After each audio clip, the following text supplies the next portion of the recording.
우리가 읽은 본문에서 내 생각 내려놓고 예수님의 말씀 붙잡기라는 제목으로 하나님의 말씀을 전하도록 하겠습니다. TV 프로그램 중에 동상이몽이라는 프로그램이 있어요. 부부 관찰 프로그램인데요. 부부는 서로 사랑해서 한 집에 살잖아요. 그럼에도 불구하고 부부 사이에 같은 일을 겪고도 다른 생각을 하는, 같은 자리에 있음에도 불구하고 다른 말을 하는, 그걸 이제 관찰하는 프로그램으로서 동상이몽이 있는데요. 부부 사이에만 동상이몽이 있을까요? 한 가족에 같이 사는 부모와 자녀 간에도 같은 일에 대해서도 서로 생각하는 게 다른 일들이 너무나도 많은 것 같아요. 부모와 자녀 사이만 그럴까요? 그렇지 않죠. 친구 사이에서도 그렇고 우리 이웃과의 사이에서도 같은 일 가지고 다르게 생각하는 일들은 우리가 쉽게 발견하게 돼요. 그래서 서로 누군가가 싸우면 한쪽 얘기만 듣지 말고 양쪽 얘기 다 들어봐야 한다. 그런 이야기를 하죠. 왜냐하면 같은 사건이라 할지라도 생각하는 게 서로 다르기 때문에 그래요. 지난 금요일에 제가 락빌에서 전도한 얘기 했잖아요. 근데 저는 그것까지 생각을 못했어요. 스페니시 할아버지가 저는 열심히 이제 팻말 들고 예수님 믿으세요, 예수 믿고 구원받으세요 이렇게 얘기하는데 와갖고 분명히 한글도 써있고 영어로도 써있어갖고 제가 추측하기에 이제 스페니시 할아버지인 거예요. 저한테 와갖고 이제 지갑을 열어서 이제 돈을 $1 준 거를 저는 제가 전도한다고 대부분들이 다 인사받아주고 이제 수고한다 그래갖고 저는 생각하기를 전도하니까 격려한다라고 격려하기 위해서 $1 줬다고 생각했는데 또 이분이 영어도 모르고 미국에 살지만 또 영어를 제가 추측하기에는 스페니시 할아버지인데 영어를 모르면 그렇죠, 읽을 줄도 못하고 제가 분명히 I'm not begging이라고 얘기했다고 내가 얘기하고 나 전도하는 거라고 분명히 얘기했음에도 불구하고 그 돈을 준 게 $1가 그게 제가 국어라는 줄 알고 저를 동정하기 위해서 준 걸 수도 있겠다. 같은 사건임에도 불구하고 충분히 다르게 생각할 수 있는 거죠. 이런 일들이 우리 주변에는 참 많이 있는 것 같아요. 우리의 인간관계에서만 그런 일이 벌어지는 게 아니라 우리와 하나님과의 신앙 생활에서도 이런 동상이몽 같은 일들은 너무나도 많이 일어난다는 거예요. 우리가 신앙생활 하는데 우리의 생각과 하나님의 생각이 다르게 느껴지고 똑같은 일인데 내 생각과 하나님이 생각이 다르게 느껴지는 동상이몽 같은 일들도 여전히 일어난다는 거죠. 그래서 우리가 특별히 내 생각과 하나님의 생각이 다르다고 많이 느껴질 때가 언제냐면 삶 가운데 고통 가운데 있게 되면요, 삶 가운데 어려움이라든가 힘든 일을 겪게 되면 우리의 생각과 하나님의 생각이 많이 다르다는 것을 경험하게 돼요. 그때 우리가 우리의 생각을 내려놓고 하나님의 생각, 하나님의 말씀을 붙잡는 게 결국 그게 믿음이라는 거죠. 내 생각을 끝까지 붙잡는 거는 불신앙이라는 거예요.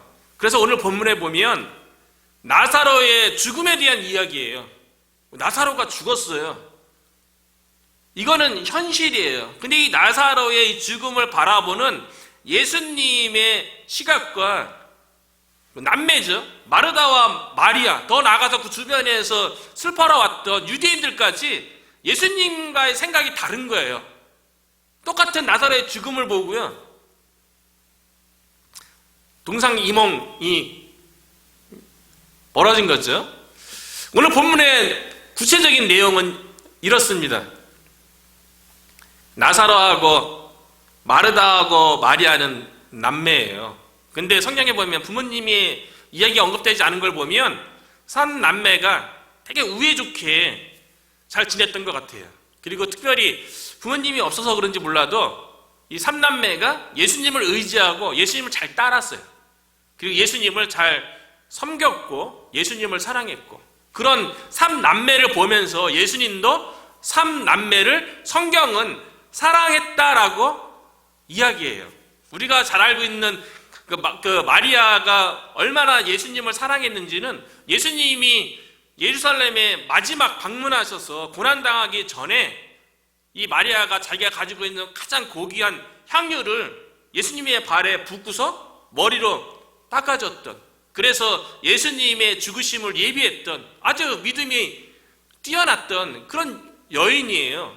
그리고 마르다는 우리가 잘 알고 있는 것처럼 예수님께서 예루살렘에서 사역하시다가 종종 쉬러 나사로와 마르다, 마리아가 베다니에서 거했는데, 베다니는 예루살렘에서 한 5km밖에 안 떨어진 가까운 거리예요. 그때 이제 마르다가 이제 정성껏 음식을 준비해서 예수님을 대접했죠.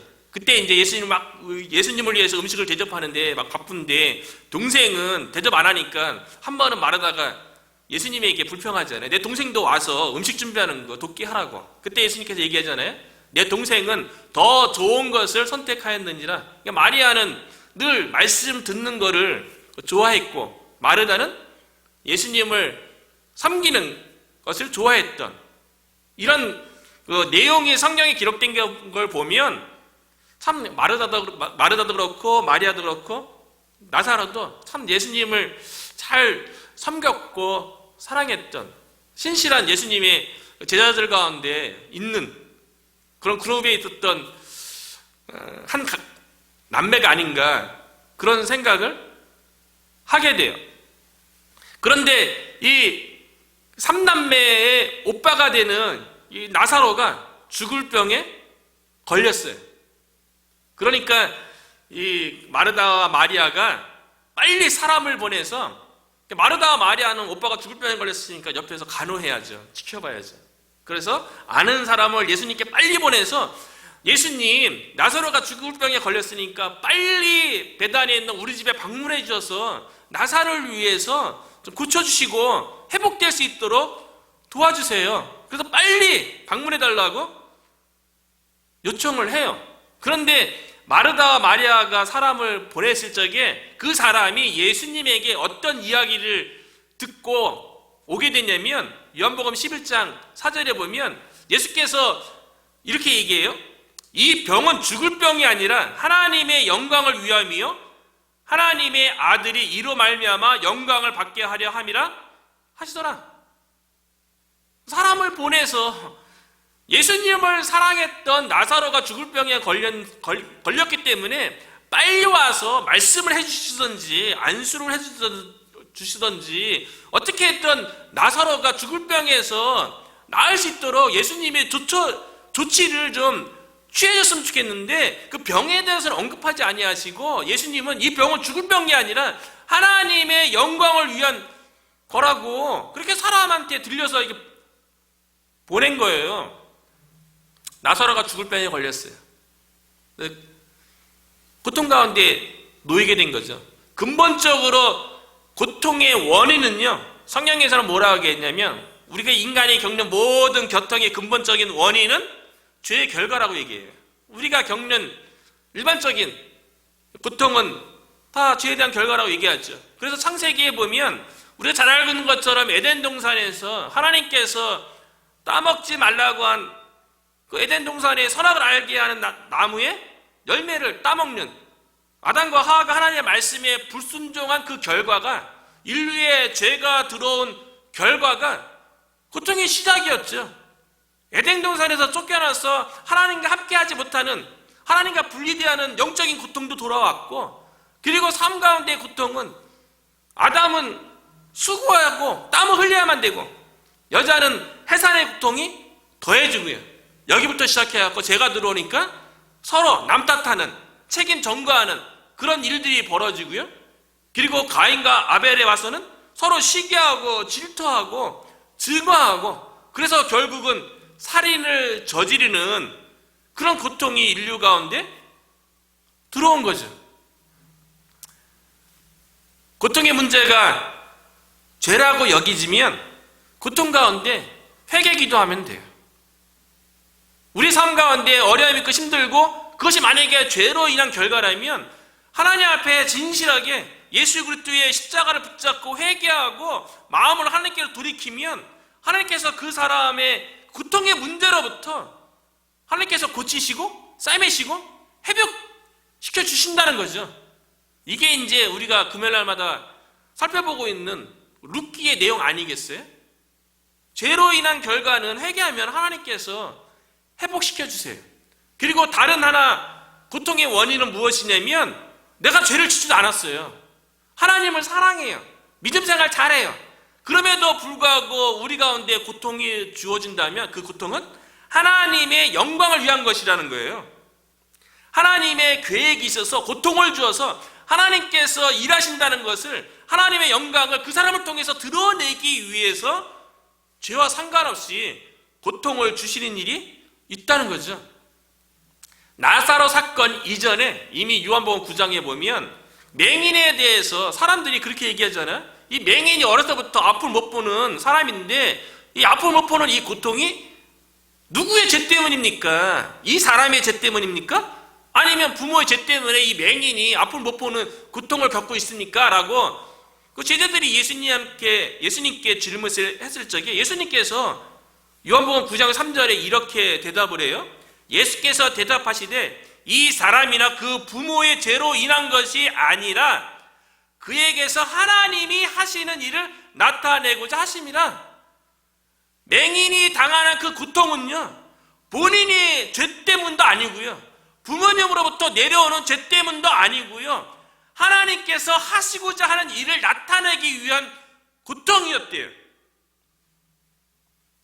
우리의 삶 가운데 죄와 무관하게 나는 하나님을 잘 믿노라고 했는데 나는 하나님을 진심으로 사랑했음에도 불구하고 고통이 찾아왔다면 하나님께서 하시고자 하는 일을 나타내시기 위함임을 믿으시기 바랍니다. 나사로가 죽을 병에 걸렸어요.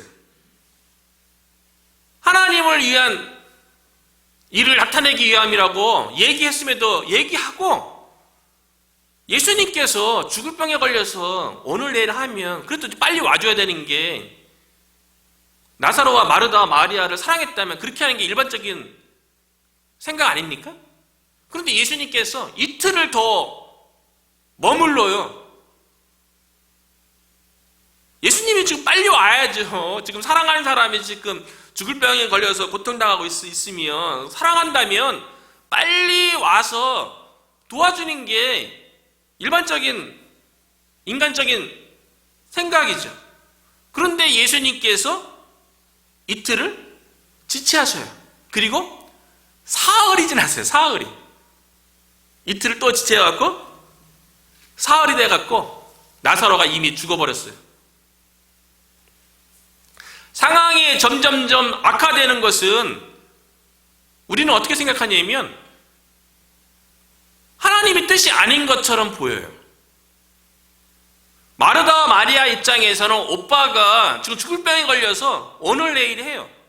죽어가고 있어요. 그런데 예수님이 이틀을 머물어서 나사로가 죽었어요. 그런데 아직까지 예수님께서 오시지 않는 거예요. 상황이 더 안 좋아졌고 이제는 더 이상 죽으면 우리가 손쓸 방법이 없잖아요. 그래도 좀 생명이 좀 붙어 있어야 어떻게든 다시 회복되든지 그래야지 좀 살 희망이 있다라고 얘기하지, 죽으면 다 끝났다고 생각하는 게 일반적인 상식이죠. 그런데 하나님의 일하시는 방식은 그렇지 않다는 거예요. 우리가 생각하기를 상황이 점점 더 악화되는 것은 하나님의 뜻이 아니다. 이건 우리의 생각이고요. 때로는 하나님께서 하시고자 하는 일을 나타내기 위해서 우리의 삶 가운데 허락하신 그 고통을 더 힘들게 악화되도록 할 때도 있다는 거예요. 아브라함과 사라가 그랬죠. 아브라함이 75세의 나이에, 사라의 나이가 65세의 나이에, 아브라함은 늙은 몸이고요, 사라는 아이를 낳을 수 없는, 경수가 끊어진 아이를 생산할 수 없는 그런 몸의 상태에서 하나님의 말씀을 받았는데 아들이 있을 거라는 거예요. 지금도 아들을 낳을 수 없는 상황이에요. 아이는 조금이라도 더 젊을 적에 낳는 거죠. 지금도 낳을 수 없는 사라의 몸인데 시간이 점점 지나면 지날수록 하나님의 말씀에 대한 성취될 거라는 그런 생각은 점점 멀어져 가는 거죠. 하나님의 뜻이면 좀 더 말하고서 곧바로 응답해 주는 것이 인간적인 생각으로 맞는 것 같아요. 그런데 하나님께서는 아브라함과 사라에게 몇 년을 기다리게 하셨습니까? 25년이에요. 그럼 상황이 점점 악해져 가죠. 그러니까 아브라함과 사라가 어떤 생각합니까? 우리들도 마찬가지인데 삶 가운데 어려움과 고난이 시작될 적에 그 상황이 하나님 이게 이제 더 이상 버틸 수 없어요. 이 상황 가운데 더 이상 어떻게 손 쓸 방법도 없어요. 이게 끝자락이에요 라고 생각될 그때에도 여전히 우리가 하나님의 약속의 말씀을 붙잡아야지 인간적인 방법을 쓰면 안 된다는 거예요. 그런데 아브라함과 사라는 어떻게 합니까? 하나님의 약속의 말씀이 있음에도 불구하고 인간적인 방법을 쓰기 시작해요. 왜냐하면 상황이 점점 악화되니까요. 악화되는 것은 하나님의 뜻이 아니라고 여기는 거죠. 그래서 아브라함이 어떻게 합니까? 처음에는 자신의 상속자를 자신의 조카인 롯을 생각해요. 하나님이 아니라고 얘기하니까 그 다음에는 또 누구를 생각합니까? 자신의 신실한 종인 엘리에셀을 생각해요.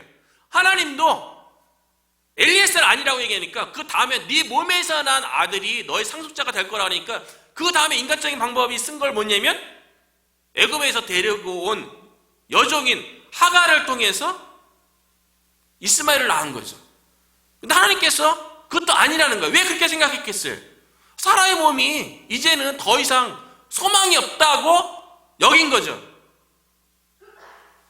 그런데 아브라함의 나이 100세 때,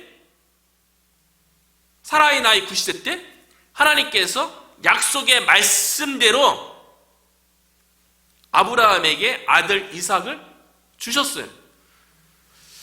하나님의 영광을 드러내기 위함이었죠.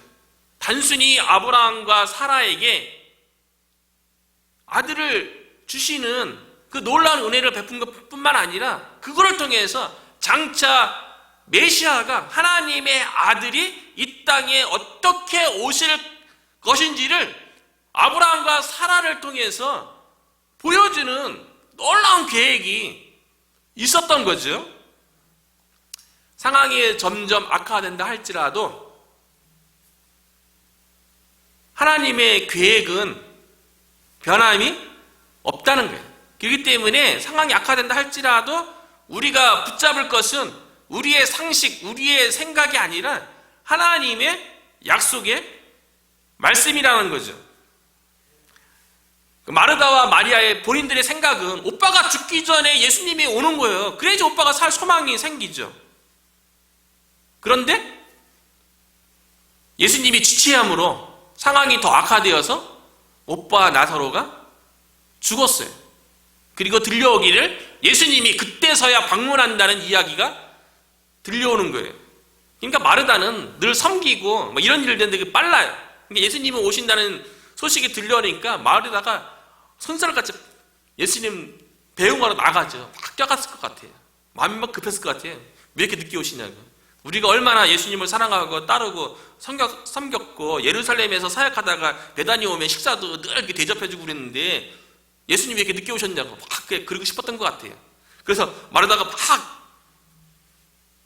뛰어가서 방문하고 계시는 예수님에게 이렇게 얘기해요.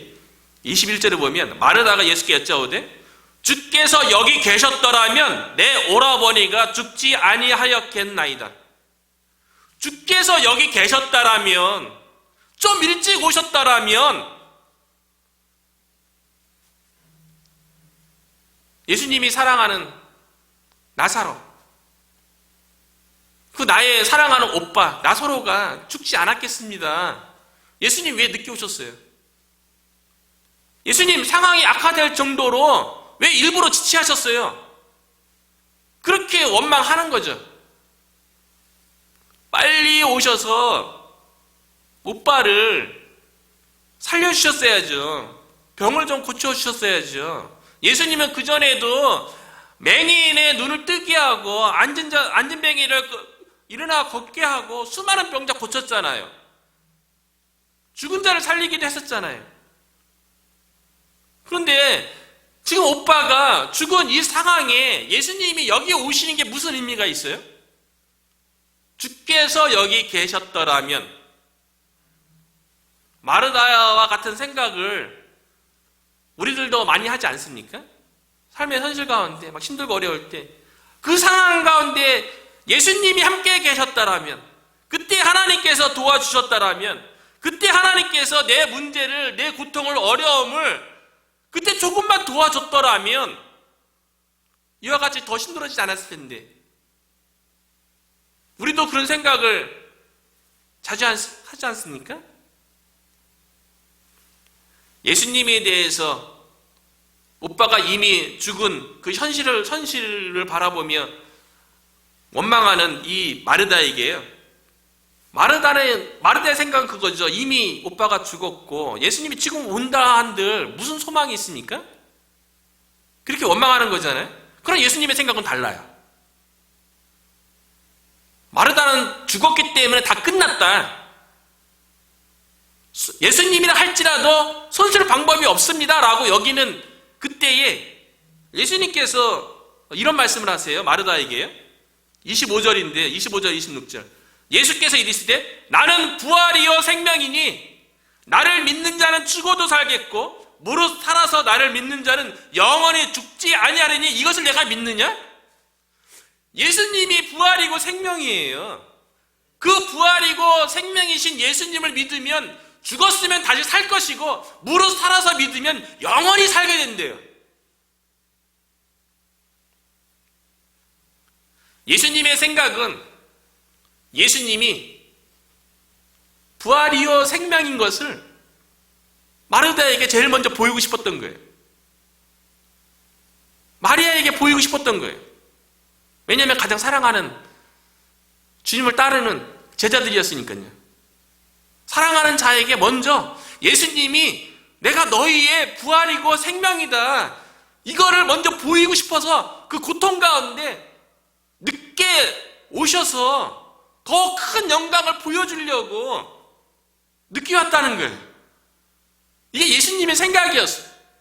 마르다의 생각은 예수님이 늦게 와갖고 지금 오빠가 죽어서 이제 소망도 없습니다라고 얘기하는데 예수님은 그게 아니라는 거예요. 예수님이 부활이요 생명인 것을 내가 가장 나를 잘 따르고 사랑했던 마르다와 마리아에게 먼저 보여주고 싶었던 거예요.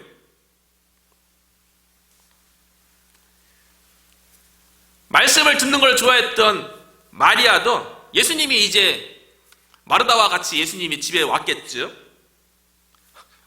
마르다는 그래도 마르다보다 더 신앙이 좋다고 우리가 여기지 않습니까? 왜냐하면 말씀 듣는 더 좋은 걸 선택했다고 성경에 누가복음에 기록되어 있기 때문에 마리아는 예수님에 대해서 다른 고백할 줄 알았어요. 그런데 마리아도 오빠가 죽은 그 상황 속에서 동일한 고백을 하는 것을 볼 수가 있어요. 마르다나 마리아나 사실 예수님 대접하는 것도 좋은 믿음이고요, 말씀 듣는 걸 선택한 것도 좋은 믿음이에요. 그런데 이 마리아가 집에 방문한 그 예수님에게 똑같이 이렇게 얘기해요. 마리아가 예수 계신 곳에 가서 배웠고 그 발 앞에 엎드리어 이르시되 주께서 여기 계셨다라면, 마르다하고 똑같은 얘기하고 있네요. 주께서 여기 계셨다라면 내 오라버니가 죽지 아니하였겠나이다. 맞는 말이긴 하죠. 예수님이 있었으면 어떻게든 쉽게, 예수님이 죽은 자도 살렸는데 죽을 병에 걸린 나사로를 못 살릴 이유가 뭐 있겠어요?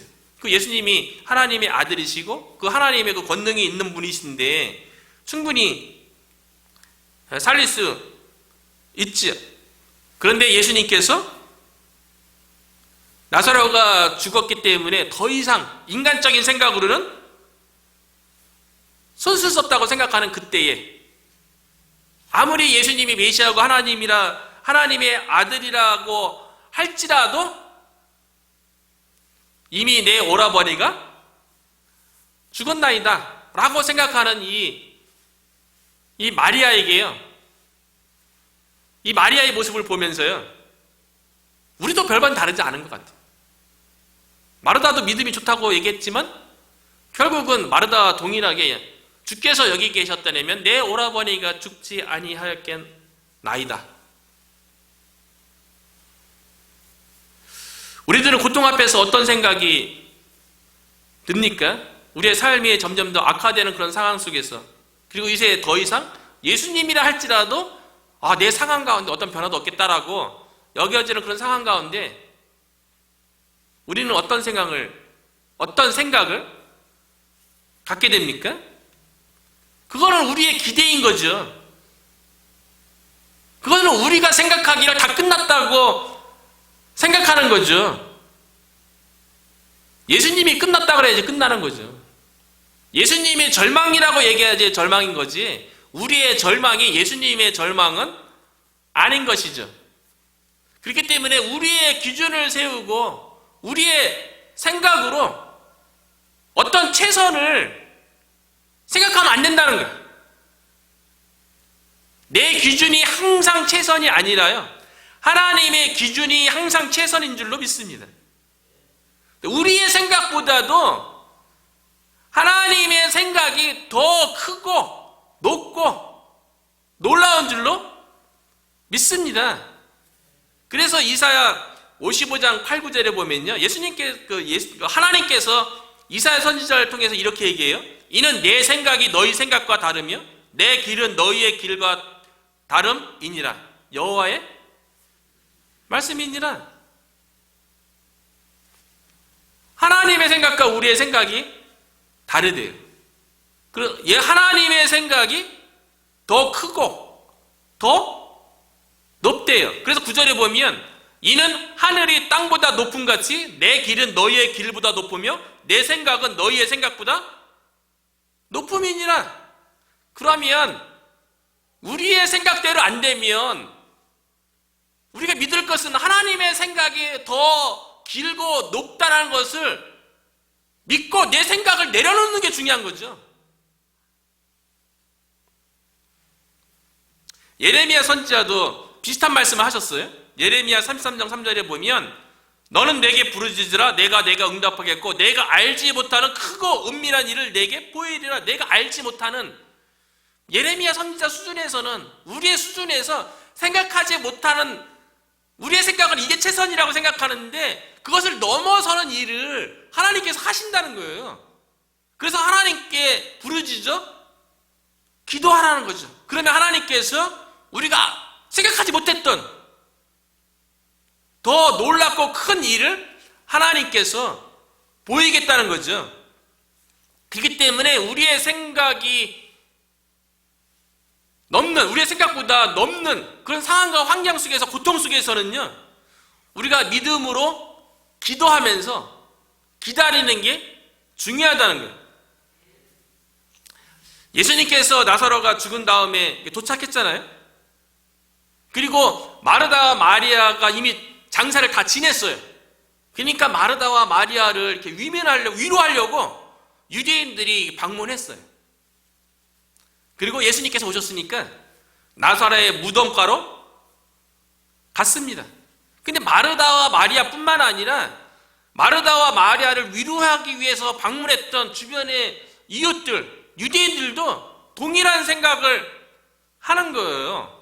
그래서 무덤가에 갔을 적에 유대인들이 뭐라고 얘기했냐면요, 36절 37절에 보면 이에 유대인들이 말하되 보라 그를 얼마나 사랑하였는가 하며, 그 주변의 유대인들도 알아요. 예수님이 마르다를 사랑했다는 거 알아요.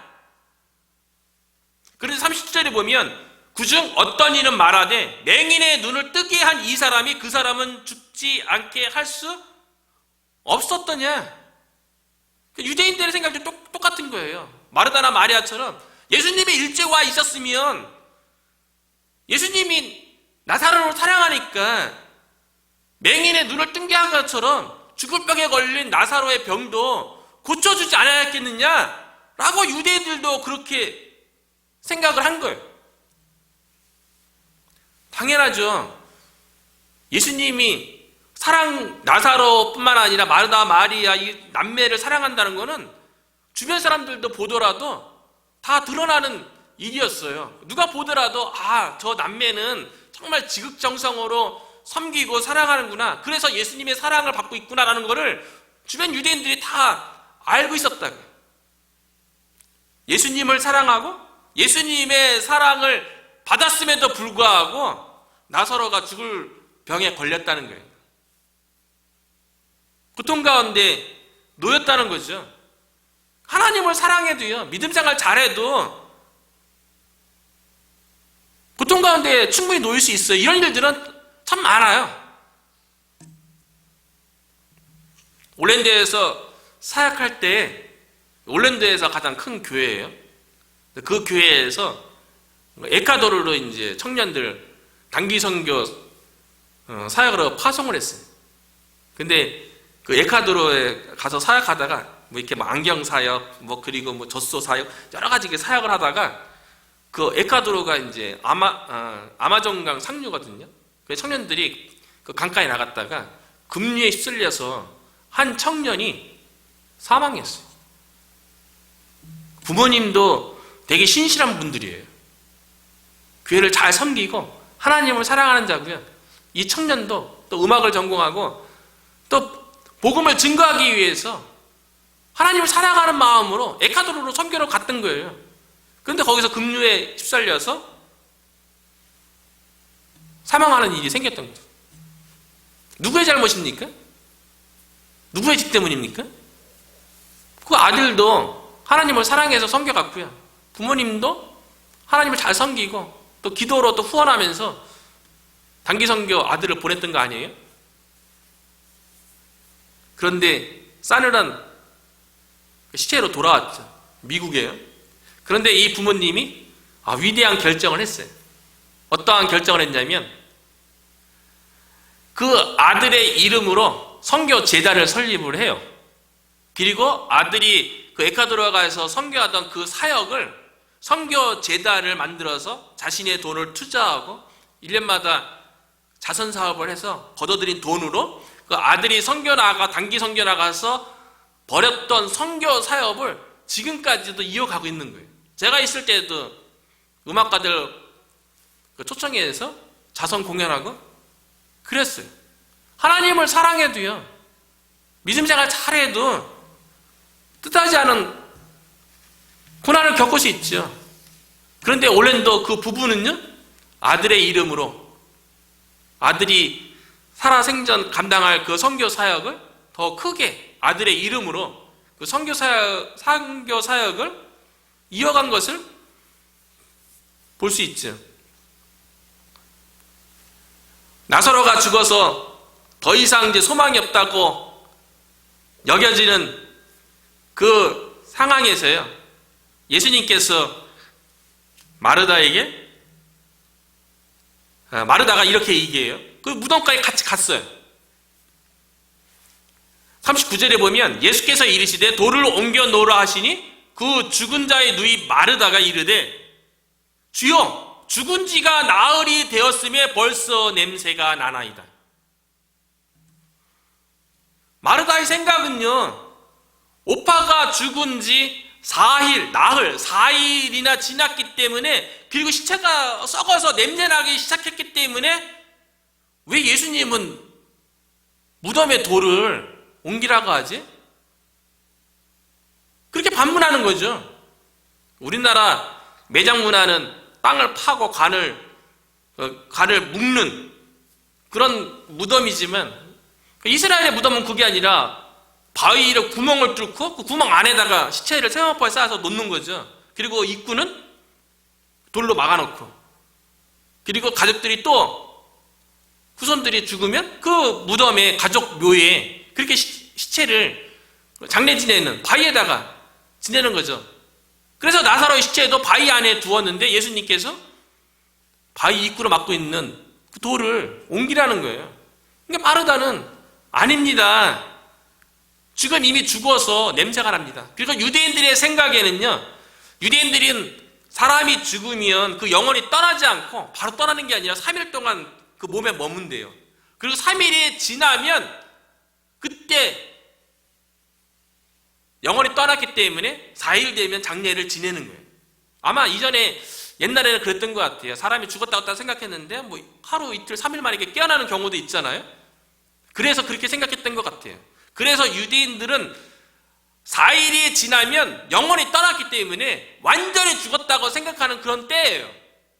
그런데 나사로가 죽은 지 나흘이 됐다는 것은 이미 영혼이 떠나갔고 더 이상 살 수 없는, 손쓸 수 없는 그런 상황 가운데 있다고 마르다가 얘기하는 거예요. 그런데 예수님께서 그렇게 이야기하는 마르다에게 예수님께서 이렇게 얘기하는 거예요. 마르다는 여전히 현실의 문제를 보고 있어요. 점점 악화된, 그래서 죽어서 장사 지냈고 냄새가 나는 시체가 썩기 시작한 그것만 바라보고 있어요. 예수님이라도 어떻게 할 수 없다고 지금 생각하는 거죠. 그런데 예수님은 그런 마르다의 생각에 뭐라고 얘기했냐면 40절에 보면 예수께서 이르시되 내 말이 내가 믿으면 하나님의 영광을 보리라 하지 아니하였느냐. 나사로가 장사 지내서 냄새가 나는 그 순간일지라도 내 말이 내가 믿으면, 예수님의 말을 내가 믿으면, 예수님이 뭐라고 얘기했습니까? 25절에 얘기했잖아요. 나는 부활이요 생명이니 나를 믿는 자는 죽어도 살겠고 무릇 살아서 나를 믿는 자는 영원히 죽지 아니하니니 이것을 내가 믿느냐라고 얘기했을 적에, 그때 마르다가 돌아오는 마중에서 집으로 돌아오는 그때에 마르다가 뭐라고 얘기했냐면 주여 그러하외다. 주는 그리스도시요 세상에 오시는 하나님의 아들이신 줄 내가 믿나이다. 그때는 또 그렇게 고백해놓고, 오빠가 죽어서 장사되어져서 냄새가 나는 것 같으니까 그 현실 앞에서도 처음 예수님을 만나서 데리고 올 때 그때 드렸던 그 고백을 동일하게 했었어야죠. 눈에 보이는 이미 장사되어지는 오빠를 바라보니까 그 고백을 못 드려요. 처음 예수님 만났을 때 그 고백은 베드로의 고백처럼 아주 놀라운 고백 아니에요? 예수님이 하나님의 아들이라는 그 고백, 예수님을 믿으면 죽어도 살겠고 살아서 믿으면 영원히 죽지 않는다는 그 말을 현실 앞에서도 신뢰했었어야죠. 나사로가 죽어있는 그 현실 앞에서 여전히 현실의 문제만을 바라보고 있는 그 마르다 앞에서요, 예수님께서 다시 말씀하는 거예요. 42절을 보니까요, 나사로가 죽어서 지금 냄새나는 이 상황에 대해서요, 마르다는 자신의 생각을 내려놔야 돼요. 주변에 있는 모든 사람도 마찬가지예요. 그 현실을 보고 그들의 생각을 내려놔야 돼요. 예수님께서 기도하시면서 나사로가 죽어서 냄새나고 있는 이 상황에 대해서 이렇게 얘기해요. 42절이죠. 항상 내 말을 들으시는 줄을 내가 알았나이다. 그러나 이 말씀 하옵는 것은 둘러선 무리를 위함이니, 둘러선 무리들은 나사로가 죽어서 냄새나고 있는 상황 때문에 더 이상 소망도 없고 그게 생각이잖아요. 그런데 예수님의 생각은 뭐예요? 곧 아버지께서 나를 보내신 것을 그들로 믿게 하려 함이니이다. 나사로가 죽어서 냄새나는 이 상황을 통해서요, 하나님 아버지께서 예수님을 보내신 것을, 그래서 예수님이 하나님의 아들 메시아라는 것을 믿게 하기 위해서 그 상황을 점점 더 악화시켰다는 거예요. 그래서 이 고통을 당한 이 마르다 마리아에게 더 큰 믿음을, 더 좋은 믿음을 주시기 위한 하나님의 놀라운 계획이었다는 거죠. 그래서 예수님께서 무덤의 입구를 바위를 옮긴 다음에요, 이렇게 얘기하죠. 나사로야 나오라 명령하니까 나사로가 온몸을 배로 감싸고 얼굴을 수건에 쌓인 채로 걸어서 나왔어요. 그래서 예수님께서 풀어놓아 다니게 하라. 예수님이 처음 마르다에게 얘기했던 것처럼 나는 부활이요 생명이라는 것을 죽은 나사로의 부활하는 사건을 통해서 보여줬잖아요. 예수님이 부활이고 생명이라는 것을, 그래서 하나님의 영광을 나타냈잖아요. 그 하나님의 영광을 나타나기 위해서 마르다하고 마리아에게 오빠가 죽을 병에 걸리는 그 고통을 허락했다는 거죠. 만약에 마르다와 마리아가 그들의 생각처럼 오빠 나사로가 죽을 병에 걸렸을 적 예수님이 이틀을 지체하고 또 나사로가 죽어서 나흘 됐을 적에 방문하는 것이 아니라 죽을 병에 걸렸을 적에 예수님께서 방문했다라면 마르다와 마리아는요, 그 정도의 은혜밖에 경험하지 못하는 거예요. 어떤 은혜요? 나사로에게 죽을 병에 걸렸다가 살아나는 거, 그 정도 은혜 경험하는 거예요. 그런데 지금 나사로가 죽어서 이미 날이나 지났고 냄새나는 가운데 예수님께서 부활시킴으로 죽을 병에 걸렸다가 회복된 것하고 완전히 죽어서 희망 없는 그 상황 속에서 나사로가 부활하는 것하고 어떤 게 더 큰 은혜입니까? 어떤 게 더 큰 하나님의 영광이에요? 후자 아니겠어요? 무엇보다도 예수님께서 나사로가 죽었다가 부활시킨 것은요, 그 은혜를 마르다하고 마리아의 가정에 허락한 것은요, 나사로는요 또 시간 지나면 죽어요. 그렇잖아요. 인간이기 때문에 죽을 수밖에 없어요. 그런데 예수님은 그 나사로의 사건을 통해서 나는 부활이요 생명이라고 얘기했거든요. 그렇게 말씀하신 것은 조금 있으면 예수님께서 고난을 당하시고 십자가 못 박혀 죽으시고 그런 상황이 닥칠 적에 내가 마르다 마리아 너희에게 나는 부활이요 생명이라고 말한 것에 대해서 기억하라는 거예요. 이 위대한 말씀을 마르다 마리아에게 제일 먼저 얘기해 준 거예요. 단순히 나사로가 살아난 것보다도 더 은밀한 계획을 보여준 거죠. 예수님이 십자가에 못 박혀 죽을 적에 실망하지 말라는 거예요. 왜냐하면 예수님은 생명이고 부활하기 때문에 예수님이 다시 부활할 거라는 것을 나사로의 부활을 통해서 예고해 주는 거예요. 누구한테요? 예수님을 사랑했던 마르다하고 마리아에게. 그렇게 하나님의 영광을 위해서 마르다하고 마리아에게 고통을 주셨던 거죠. 그러니까 마르다와 마리아는 오빠의 그 죽음이라는 그 고통을 통해서요, 예수님이 십자가 못 박혀 죽으시고 부활하시는, 그래서 영원히 하나님 우편에서 우리를 다스리시는 우리의 생명이고 부활이라는 것을 깨닫게 되는 거죠. 예수님이 나의 생명이요 나의 부활이라는 것을 믿게 되는 거죠. 예수님이 부활이고 생명이기 때문에 그 예수를 믿으면 우리가 생명을 얻고 우리 가운데 부활의 속량이 생기는 거 아니겠어요?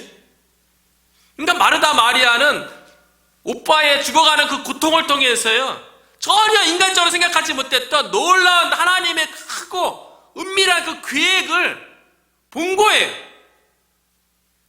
저 여러분이 우리의 각자의 삶 가운데 주어지는 고통의 문제요, 죄 지었으면 회개하면 돼요. 회개하고 돌이키면 하나님께서 회복시켜주는 거고요. 내가 죄 짓지도 않고 나름대로 예수님을 열심히 믿고 믿음 생활 했노라 하는 하심에도 불구하고 고통이 있다면 아무리 상황이 악화된다 할지라도 하나님께서 하시고자 하는 일, 하나님의 영광을 위한 고통임을 믿었으면 좋겠어요. 그래서 우리의 생각을 내려놓고 예수님의 말씀, 하나님의 말씀을 붙잡고 우리를 통해서 더 크고 은밀한 하나님의 계획이 저와 여러분을 통해서 우리 워이턴 성도교회를 통해서 드러나기를 주님의 이름으로 축원합니다.